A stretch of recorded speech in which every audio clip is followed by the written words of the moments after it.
Most men believe winning is decided in the moment, that the better man rises when the pressure lands.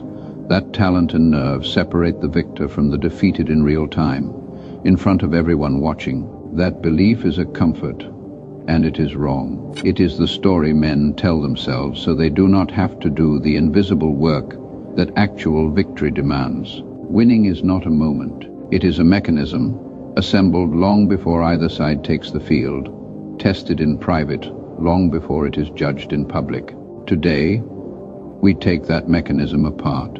This is the pre-decided outcome, the law that the winner of any real contest is determined before either side takes the field. The pre-decided outcome is not a mindset. It is a structural fact written by every decision made before the field was ever entered, filed away long before anyone else noticed the work had begun. Mathematics names the underlying method inversion.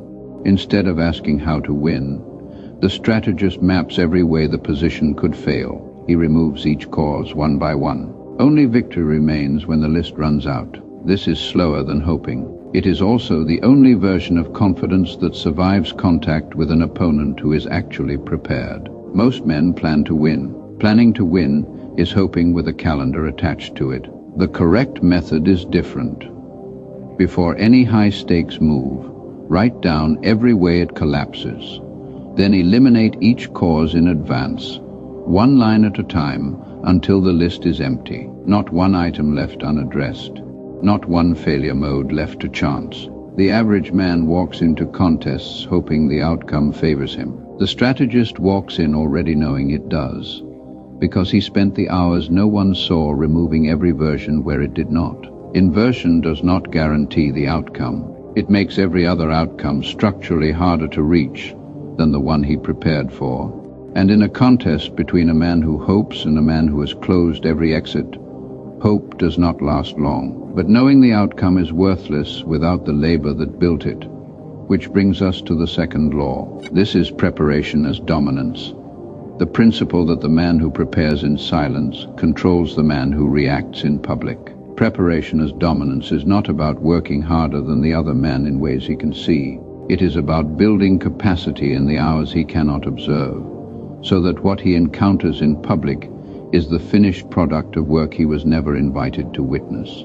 Psychology names the mechanism cognitive load. A mind caught improvising under pressure burns capacity the prepared mind never spends. That gap compounds with every decision made under fire, widening with each new demand placed on it. This is why the calmest man in the room is rarely the most talented.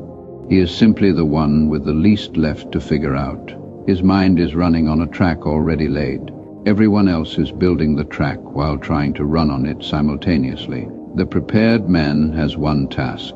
The unprepared man has 100, all arriving at the same moment, all competing for the same limited mental resources.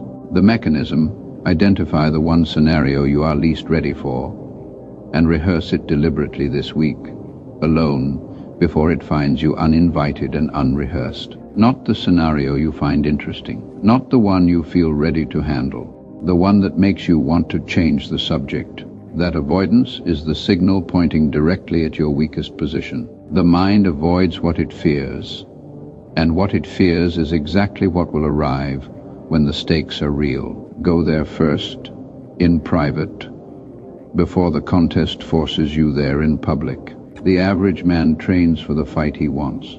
The winner trains for the fight he is most afraid of, precisely because it is the one most likely to arrive at his door. But preparation hidden from the world protects you only until the moment it must be seen, which brings us to the third law. This is the visible winner, the law that perceived inevitability wins contests before they start, because opponents surrender ground to a man who does not look like he is asking for it. The visible winner is not performing confidence. He has stopped needing to.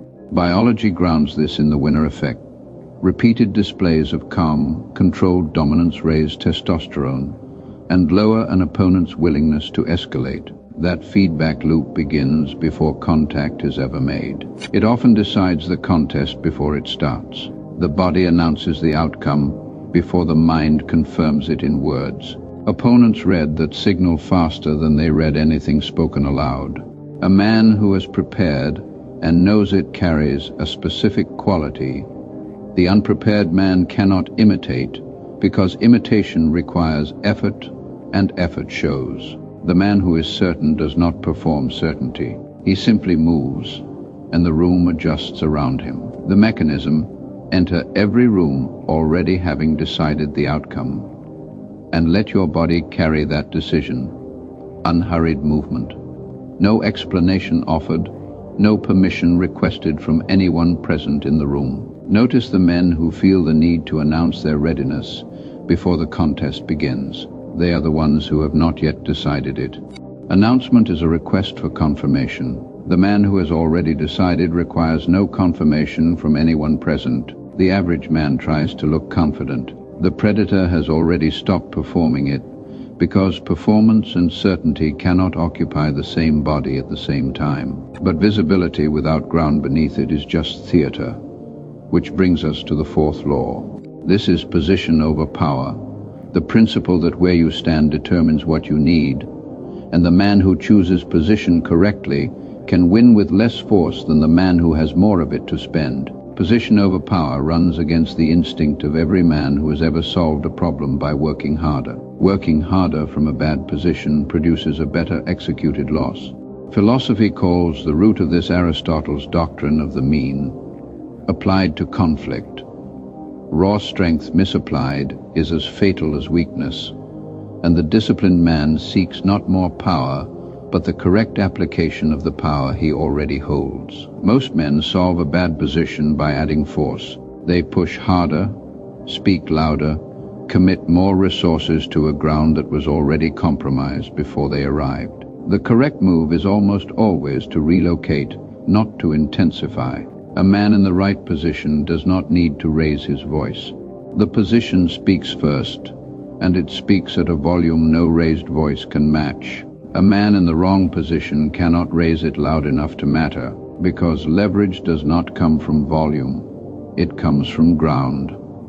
And the ground was already conceded before the contest began. The mechanism: before committing resources to any contest, ask where the leverage already sits, and move there first, rather than spending force to manufacture leverage from a position that does not support it. Map the field before you enter it.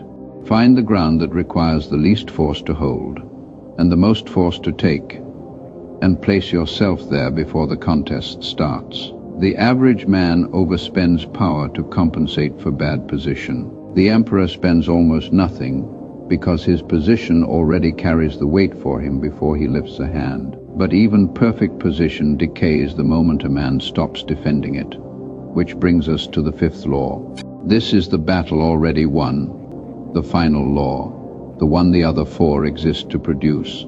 By the time visible conflict begins, a prepared man is not fighting for the outcome. He is executing one already decided long before anyone else arrived. The battle already won is the compounding of every prior law into a single structural reality. Mathematics names the mechanism. Small, prepared advantages, stacked consistently over time, produce a gap so wide that the final contest becomes a formality. The gap does not appear suddenly. It was always there, growing in the hours the other man spent doing nothing, invisible until the moment contact is made, and then it is too late to close. This is the quiet cruelty of preparation. By the time it is visible, it is already too late for anyone watching to catch up. The man who panics at the start of a contest has already told you everything.